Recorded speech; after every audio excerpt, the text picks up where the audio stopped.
Hi, it's TK from the TK Tower channel. I didn't do an Anime North video this year because I was pretty tired and I didn't feel like this year had as much to offer me as previous years, but I did want to do a quick loop video of all the stuff I'd picked up while I was at Anime North, as well as share a couple plans for the future of my channel. One of the first things I picked up was fruit punch, and well, these are my groceries, and this is precisely why I usually do pre-recorded stuff with a script.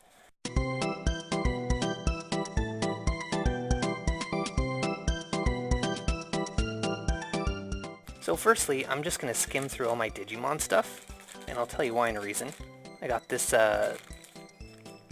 transforming Greymon to Metal Greymon figure, as well as these horribly tacky and very ugly Digimon walkie-talkies with Matt and Tai there. An Agunimon figure, which is one of my favorites. I think most of these upcoming figures are all Western made, so not very great quality, especially the walkie-talkies, back when they were just slapping the Digimon license on anything for the sake of selling it. I also got this transforming Gallantmon figure.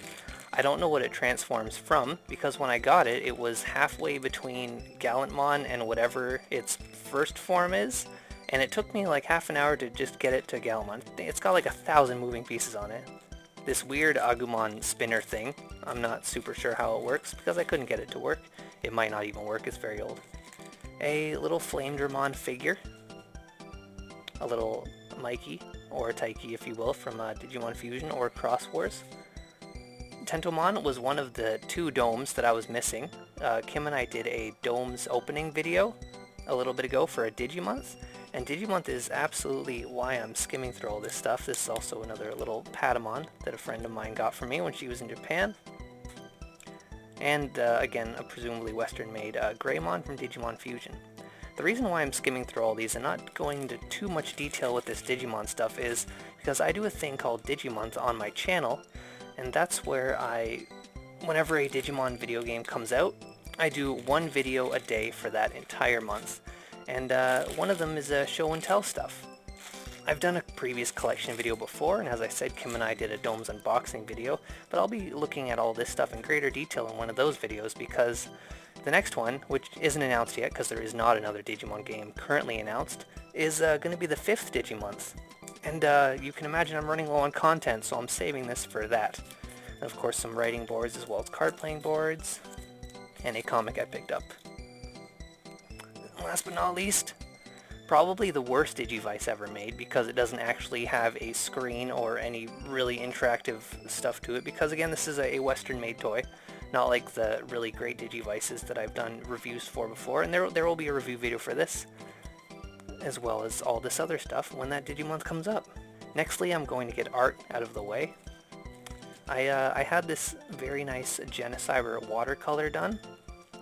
It was one of those like impulse, they were just offering like $10 commissions, and I'm like, hey, could you do this? Because you never see Genecyber stuff because everyone hates it except me.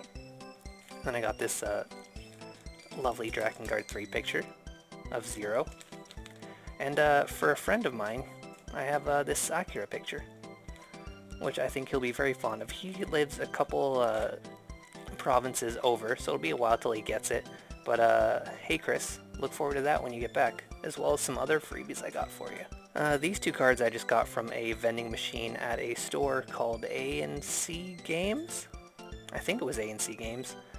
I'm ashamed to not remember the title because it was the best video game store I've ever walked into. And I got Action Cats.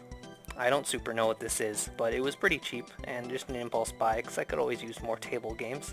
Moving on, this isn't actually something I bought at Anime North, but I brought Final Fantasy Unlimited Phase 4 because the voice actress for the Chocobo, as well as a lot of other creatures in this series, was doing autographs, so I had her sign the back, and she also signed the front.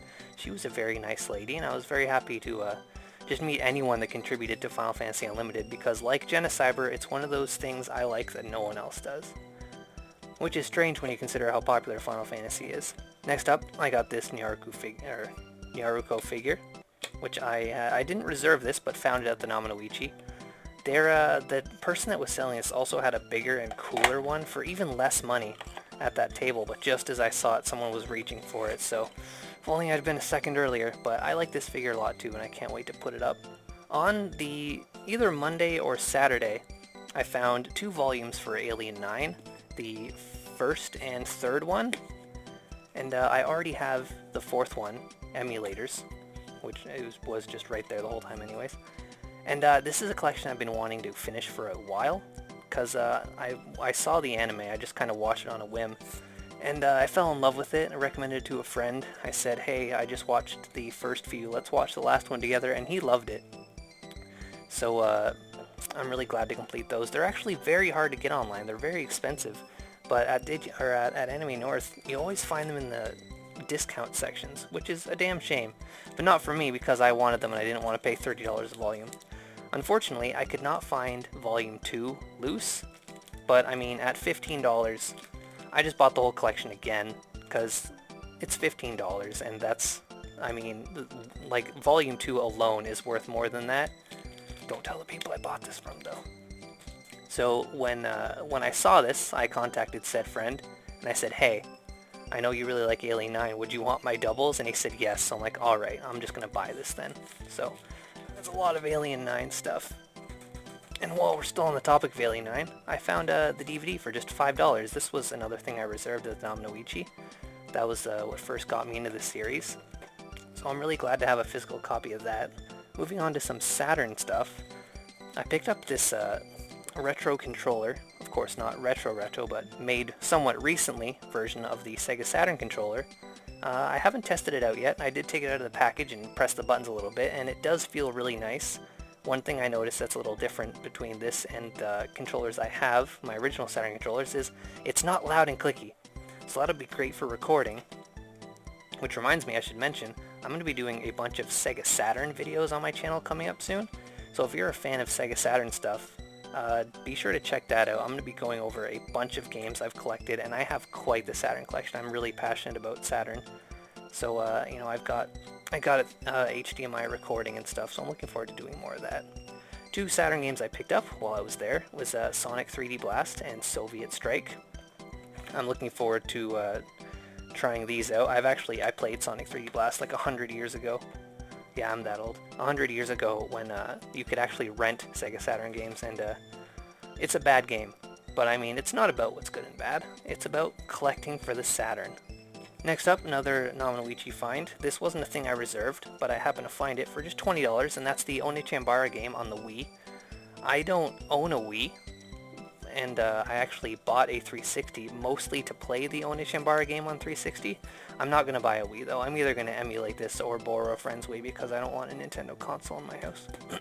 So I'm looking forward to trying that out. I don't know if I'll do a Let's Play of that like I am doing a Let's Play of the one on 360. It won't be out by the time this video comes out, but if you want to see it, look forward to it. Lair on the PS3. That was a game I've been looking forward to playing for a long time because it's somewhat infamous. This was either a launch title for PlayStation 3 or close to it.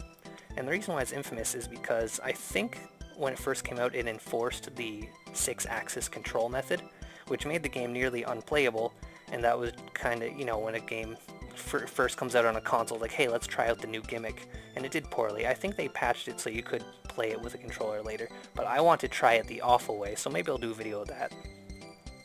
King of Thorn is what I consider a somewhat underrated anime movie. It's not a series, it's not based on a series, it's just a standalone movie, and I really liked it.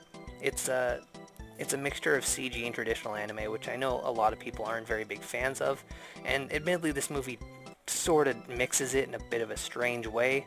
You'll have a close-up of a traditionally animated character, followed by a close-up of another character they're talking to, but their CG model, instead of just a drawn version. It's a little spotty, but I still really liked it. And then I also got, this was another reserve as well as that one, Vampire Girl vs. Frankenstein Girl. Now this sounds stupid and cheesy, and I knew what I was getting into when I purchased it, and it is stupid and cheesy. This is from my favorite director, Yoshihiro Nishimura. He's done, it says right here, Tokyo Gore Police, as well as a couple other ones. They're all my favorite movies. I absolutely love the Splatterfest. Hell Driver is another one. So even though I considered this one of the weakest of them, I still wanted to pick it up. I also got a little Digimon figure for Kim. I don't have it with me at the moment because I'd already given it to her. I've seen her since I returned, and it's been a while since, well, between getting back from Anime North and recording this video. That's all my stuff that I know of. So, yeah, thanks for watching. I had a pretty good time at Anime North. You can check out my last year's video, which was actually a lot of footage and stuff about what I did at the con, and maybe look forward to next year when I do a better one. Thanks for watching my Anime North 2018 loop video. Like I said, the last 2 years' videos were better, so please check those out. I do a ton of Digimon and gaming stuff on my channel too, with a ton more to come. So if you want to see that stuff, subscribe here on YouTube, or if you want to have input on the live recordings, check me out on Twitch. Thanks again.